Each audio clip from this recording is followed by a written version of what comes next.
Right, you know what? Welcome back to part three of this 12-part lyric breakdown series. And I've just realised like how tedious this whole journey's going to be, but we're too deep into it now, so we're going to do it. So I'm kind of doing the two lyric breakdowns and then a tier list or tournament thing that I've been doing, and then I'm going to keep doing that. So that's kind of the format I'm going to go with, the kind of formula. So yeah, now I'm doing all these tracks in order, and today I'm doing the Nightmare Neighbour, which is one of the more interesting tracks. Definitely one of the more bizarre ones, and definitely one that has a fair bit of context that needs addressing to explain. So I think that's an exciting one. Now I wrote this one back in August last year. It was one of the early ones, and I kind of wanted to do an experiment because I'm always trying to do different genres, and I thought with the Nightmare Neighbour that was kind of a punk rock thing, and I feel like this whole situation kind of felt like that. And the song's about is about someone who was quite problematic in our life, especially during the pandemic kind of period. And it's kind of a song of like you're kind of laughing at the person and kind of ridiculing them that they were like so bad and problematic at the time, but then kind of in retrospect, it's a bit like, well, I don't care now. I'm over it. We got the last laugh. So it's a really kind of fun song. It's not taking itself too seriously, and I feel like that's what most of the sort of past section of the album is as well. So let's get on with this one. So verse one, we got the Nightmare Neighbour two doors down. Show the world how much we're every day you come around, but around to you just kind of tear us down, captivate in our life.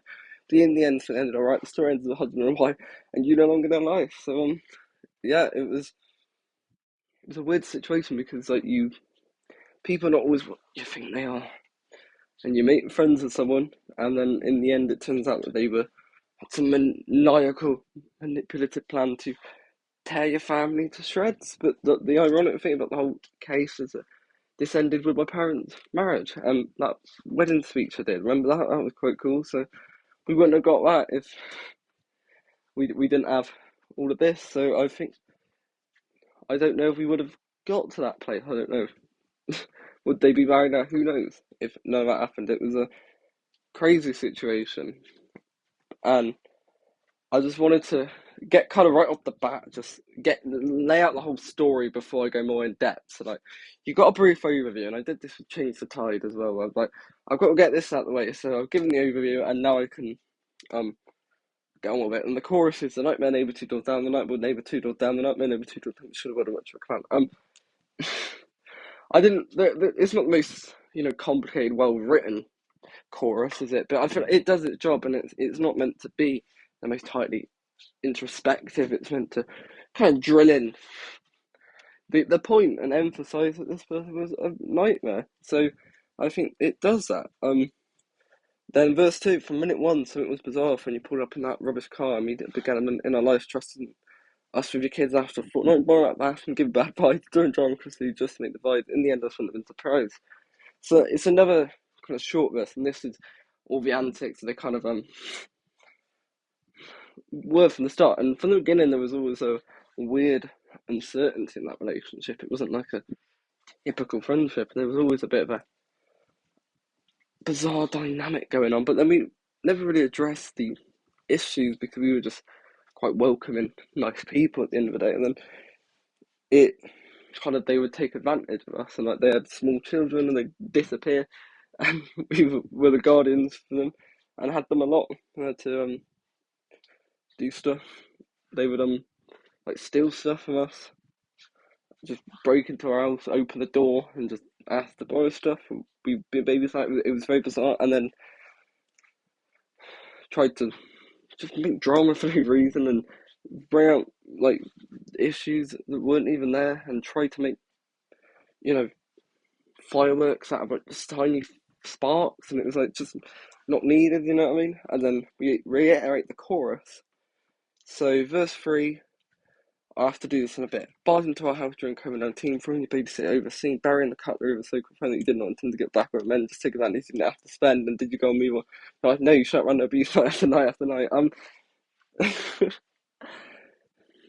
How do I not make this too personal? So there was a major falling out, and they barged into our house during the height of the pandemic when the restrictions were insane. So not only did they break lockdown rules, they also like just started shouting and got mother's face, which was uncalled for, and then they buried our cutlery that they borrowed to prove they didn't have it or something, and then the next people that moved in there found it.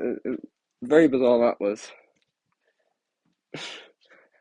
And they just could not move on. You know what I mean? They just kept doing antisocial stunts. It was like teenagers like getting revenge, you know what I mean? Like it was very petty, it was very unneeded, it was very like anti-social, and it was things got extreme, you know what I mean?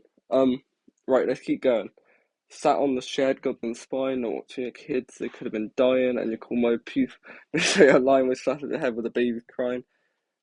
Um, yeah, they did that. They were spying us and taking videos. We were just sat in our garden. I don't know what the goal was there, to be honest. And their kids were unintended, and these children were all.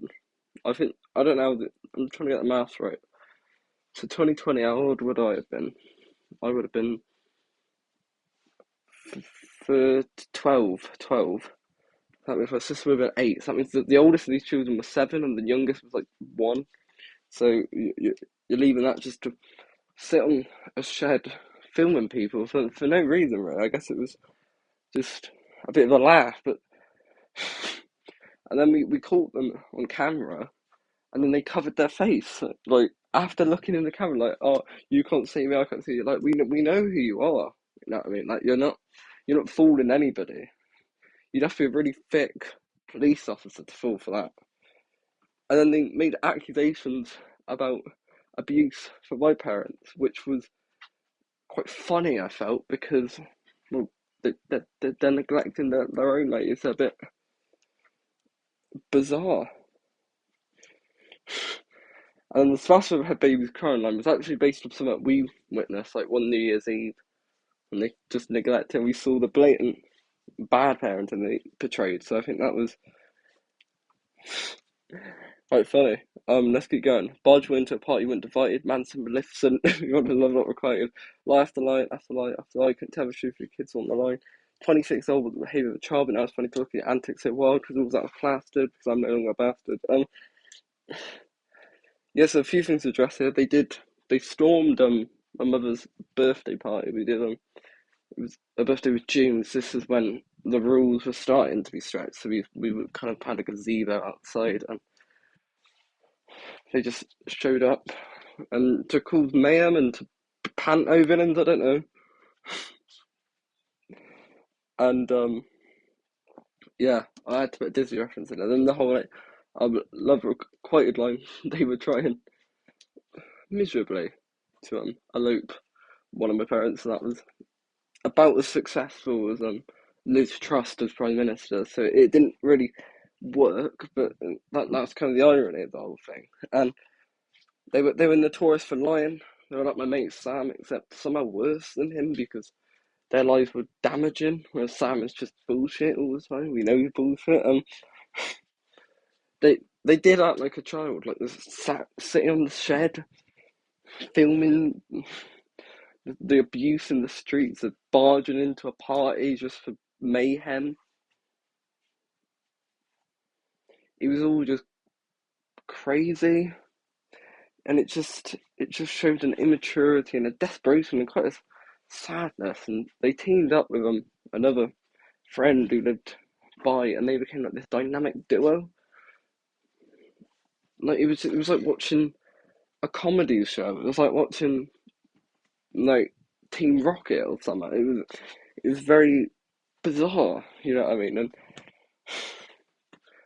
the funny thing in the end is that they were desperate to steal a member of my parents, and then they ended up getting married. So I just think you failed so miserably at what your first goal stretched so far and collapsed, and then you just couldn't admit that you'd lost, so you just kept going and going and doing all this crazy shit, and it was like you lost, and it's just a funny thing, isn't it? So that's not my neighbour. It's one of the more interesting, I think, tracks because it's a track that is very product of its time.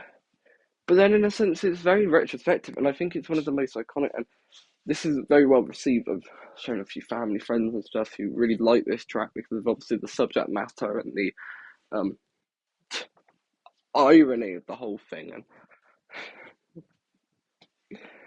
yeah, I'd love to do a music video. I'd love to phone them up and see their star in it. I don't know if we could sanction that, but the funny thing was that they moved away, of course, in the end, and gave up, and we never saw them with better than ever. So it only strengthened the dynamic of us as a family. I think it only brought us together more when she was trying to stretch her. So that was the irony of the whole song. So yeah, that is my um